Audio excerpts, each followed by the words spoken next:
দেখলাম ফারাইতা আকসার আহলিয়াল ফুকারা, জান্নাতের মধ্যে যারা আছে গরিব মানুষ। আমি জানতে চাই আপনারা খুশি না বেজার? যারা আসতে পারে খুশি না বেজার? আল্লাহর বান্দারা ওই গরিব মানুষগুলির মধ্য থেকে একদল আলেম ওলামা মানুষের জন্য নসিহত করে, মানুষকে বুঝায়, পায়ে ধরে, হাতে ধরে, ঠিক না ঠিক? মানুষকে নামাজের কথা বলে, কোরআনের কথা বলে, দ্বীনের কথা বলে, বয়ানের মাধ্যমে চোখের পানি ফালাইয়া হাতে পায়ে ধরে মানুষের ঈমান আমল সুন্দর করার জন্য চেষ্টা করে। বলতে পারেন হুজুর এদের তো নেম প্লেটে এদের নাম নাই, যমুনা সেতু উদ্বোধনে এদের নাম নাই, পদ্মা সেতু উদ্বোধনে এদের নাম নাই, কোরআনের ময়দানে যারা আসে তাদের কি দাম আছে? আল্লাহর কসম, সেতু উদ্বোধনে যাদের নাম আছে 10 বছর 20 বছর পরে নামটা মুছে যাবে, ওই নেম ফলকটা ভাঙ্গা ফেলানো হবে, কিন্তু কোরআনের ময়দানে যারা আসে কিয়ামত পর্যন্ত তাদের নাম থাকবে।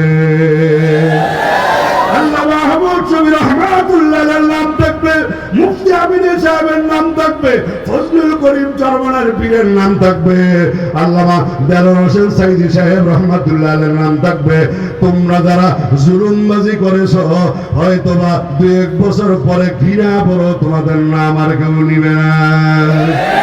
কথা বল ঠিক না ঠিক? একজনে ফখরুল সাহেব ফালাইতাম না, তাহলে বোঝা গেল ফালানোর চিন্তা আগেই মাথার ছিল। আস্তে করে জোরে করে ঠিক না ঠিক? নাহলে রসিকতা করলে কত কথাই তো ছিল, এই কথা কেন বললো ওবায়দুল কাদের সাহেব, ফখরুল সাহেব পালাবো না, এই কথা কেন বললো?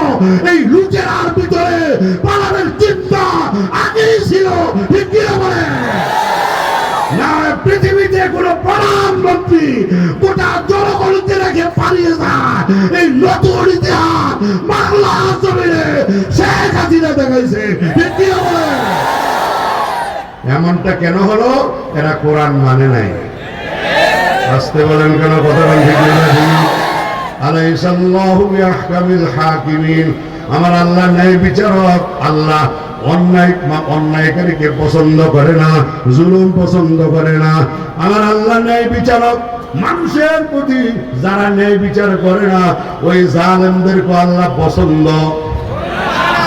আর আসতে কোন दस्तगीरी कीजिए मेरे खुदा, दस्तगीरी कीजिए मेरे खुदा, ताना हूँ मैं तेरे से एकदम जुदा। এজন্য আল্লাহ পাকের এক বান্দা আল্লাহর দরবারে কান্দে আর বলে, আল্লাহ আমি যাতে জালেম না হই, আমি যাতে মাজলুম হই, আমি যেন তোমারে ভুলে না যাই, এজন্য কুদরতি ভাবে তুমি আমার একটা হাতে ধরে রাখো, আমি যেন ডাইনের রাস্তায় চলি, বামে না যাই। তার মানে জান্নাতের রাস্তায় যেন আমি চলি, জাহান্নামের রাস্তায় যেন আমি না যাই। ইহদিনাস সিরাতাল মুস্তাকিম, সহজ সরল সোজা যে রাস্তা শুরু হয়েছে দুনিয়ায়, শেষ হয়েছে জান্নাতে, আমি যেন এই জান্নাতের সিরাতে মুস্তাকিমের উপরে থাকতে পারি। আল্লাহ যেন কবুল করে বলেন আমিন।